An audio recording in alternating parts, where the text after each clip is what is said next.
Well, today I have with me Gina Hollingsworth, and I'm excited because Gina leads the Mayor's Action Team for Animal Concerns. And I think we all know that we have a large problem, and it didn't happen overnight, and it won't be fixed overnight. But Gina and I are going to kind of walk through her action team's plan, and it's a 4-part plan. So we're going to start with the first part, and Jenna's going to take the lead here. We're going to talk about the Humane Society. Okay. Well, so it came to my attention about a year ago that the Humane Society had closed or had limited intake to animal control. Mm-hmm. And so where that is not, the biggest problem in our community, which I'll talk about, but it did create a problem for animal control because they didn't have anywhere to take the animals. And so that just kind of compounded the problem that we were already experiencing with stray animals on the street. Obviously, the animals that are on the street came from someone, all the animals belong to somebody. And so they were either put out or not being taken care of. Or maybe it was somebody that couldn't take care of them and didn't have a place to take them, right? Such as the Humane Society.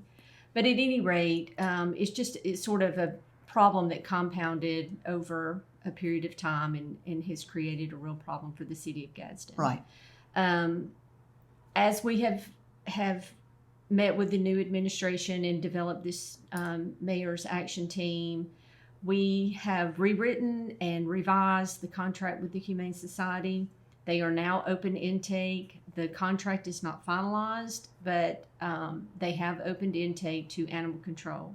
So animal control now has somewhere to take stray animals that they cannot find the owners for immediately. Right.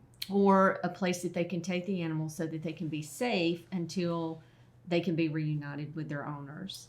So that has been a huge help. Also, I'll just move on to animal control. Mm-hmm. The mayor's administration has been very helpful in providing animal control with the resources needed to be more responsive, which has really been the major issue with the community, is the responsiveness of animal control. And I know that firsthand just from my campaign this past summer. That was really the number one problem that I heard from District 6. Right. And that was in all 4 areas, Alabama City, the Mill Village, Walnut Park, and Oak Park. That was their big concern. Number 1, animal control. Help us. Right. So Cliff Hurd is the lieutenant over animal control. He also has many other departments that he's over, but he is responsible for animal control, and he's working along with the Mayor's Action Team. So Jenna, I know that the world of cats, I know we talk about dogs a lot, but there's a whole cat community here in Gadsden. Can you talk a little bit about that? Yes, people really don't know that this is even a part of Gadsden, but there are hundreds of feral cats in the city of Gadsden. They live in colonies in all different areas. Almost every district, I would say, in the city of Gadsden has a feral cat colony. There is a gentleman, he's a retired police officer, retired military. His name is Mitch Chastain, and he kind of oversees the feral cat colonies. He traps these cats. He makes sure that they are neutered and spayed. He releases them back to the colonies, and he feeds them. Also, if there's cats that have other medical needs, he makes sure that they get those medical needs taken care of through a local veterinarian. And then they, as soon as they're able, they're put back in their colonies. But he goes every day and feeds these cats up to, it's probably 100 to 200 cats all around the city of Gadsden that he takes care of. Wow. But they, when they're trapped, they're neutered, spayed, and their ears are tipped. So if you see a cat that has a tip out of its ear, then we know that those cats are already spayed and neutered, and just leave them alone. They're being taken care of. Those colonies are registered through the Humane Society. Okay. So that the city knows and the Humane Society knows where those colonies are and who's taking care of them. That's great. Mm-hmm. That is great.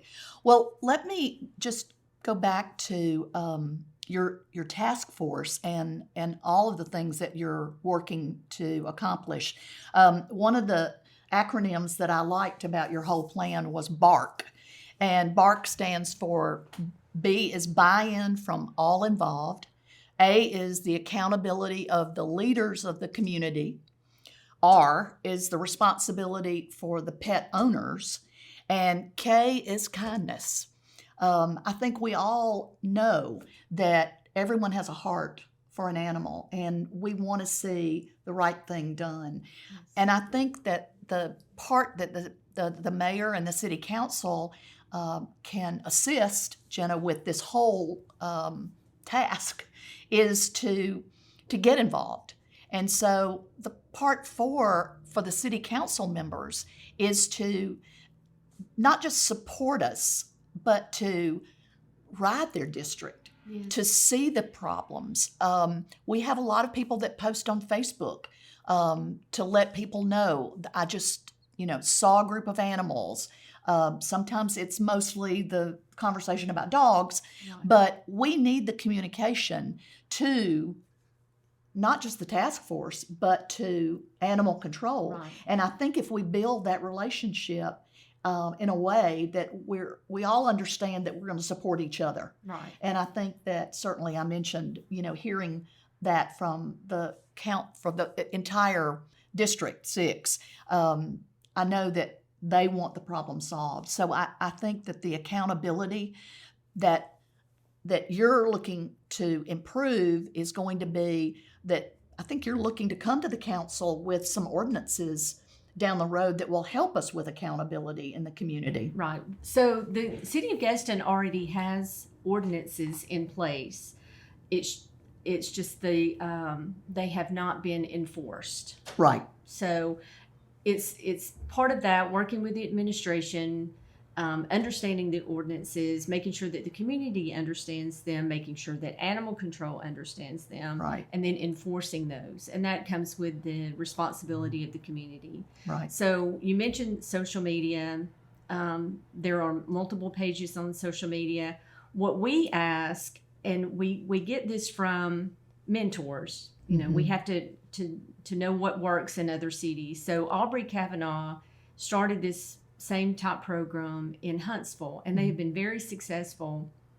But as I mentioned before, every animal has an owner, mm-hmm, not had, but has an owner somewhere. Mm-hmm. There, we talk about stray animals. Those are just animals that are running at large, but they actually have belonged to someone at some point. Right. It's shocking to me that on social media, people will post a stray animal, and then somebody in the community will say, oh, that belongs at this address. Mm-hmm. So sometimes we have to get animal control to go out and pick up the animal, take it to that address, and right, reunite it with the owner, discuss with the owner how to keep the animal, mm-hmm, from running at large. Sometimes the owners want to surrender right, the animal. Right. And so that can all be resolved at that time. But it's just, we have to have the community's help to enforce a responsibility, right, for pet ownership. Absolutely. So we're dependent on them. And that is, I think, the best way to end it is that the ownership all belongs to us. Right. To do what is the responsible thing. Yes. So with that, I'll close, and I appreciate the time.